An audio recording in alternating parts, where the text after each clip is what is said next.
a Torah Anytime original series. I'm standing here in front of a science museum and I figured I'd show you around. Let's go in and check it out.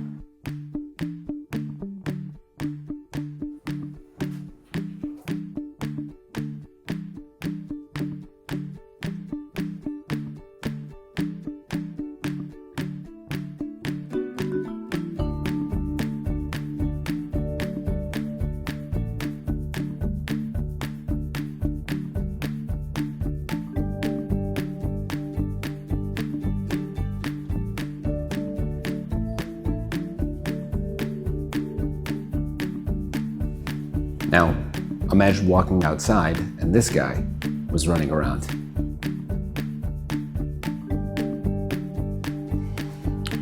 Science museums like this one showcase everything from dinosaur bones to mammoths to various types of ecology like beavers and birds and the greater world around us, which is truly fascinating if you think about it, which most people don't. That's why you need a science museum to showcase each and every one of the scientific marvels of the world, which there are many.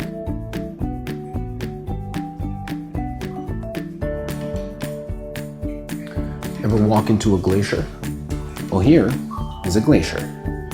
Large parts of the Earth used to be covered by glaciers until they slowly melted, giving the world billions of gallons of fresh drinking water.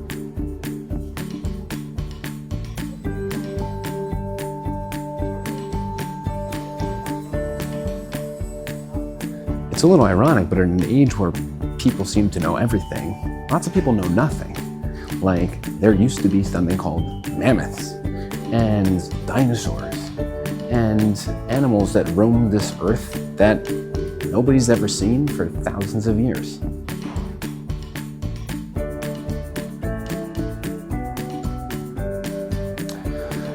Now take a look at what people used to live in. If you have wanted inspiration for thanking Hashem for your house that you live in and the comforts of it, take a look at what they used to live in back in the day. That, over there, is a teepee, which is what many people in this part of the world used to live in. Other people in hotter climates where you didn't need the protection of fur around you to keep out the heat because you're living in a desert, you made houses out of sand or dirt like this. One group of people I never really understood were the Eskimos. They live in houses made out of snow. Take a look. Now, why they didn't just take a bus to Miami, not sure.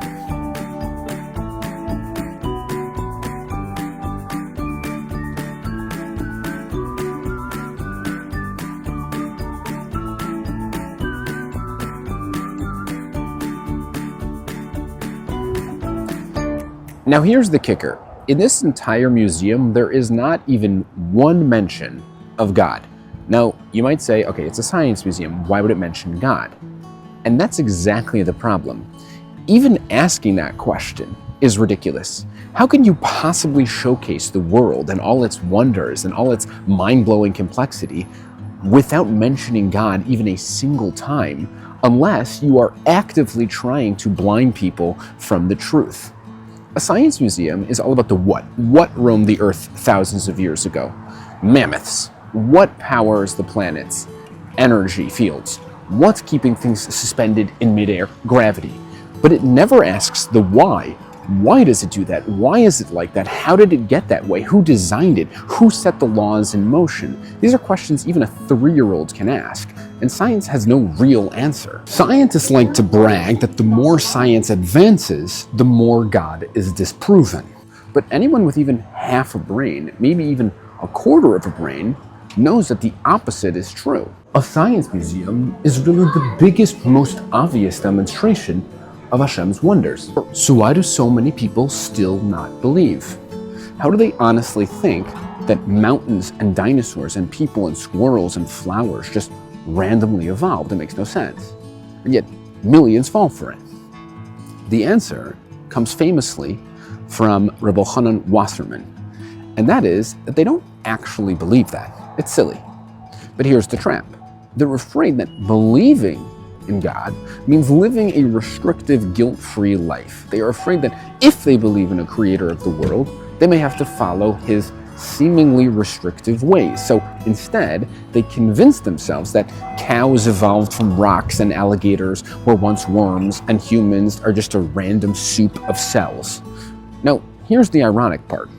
The very thing that they fear, that lie that they were fed, arguably the greatest lie in all of human history, that life with Hashem is a restrictive one, is actually the greatest pleasure there is. Hashem isn't restrictive, he's the ultimate mative. He wants us to experience pleasure, real deep pleasure.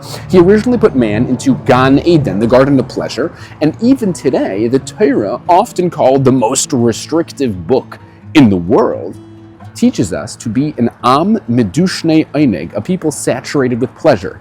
The only difference is that our pleasure is an all-encompassing one, and while they only care about pleasure of the body, the Torah ensures that we have pleasure of the body, but pleasure as well of the mind, and pleasure of the heart, and pleasure of the spirit, and pleasure of the emotions, and pleasure of the soul, because that's what life with Hashem is.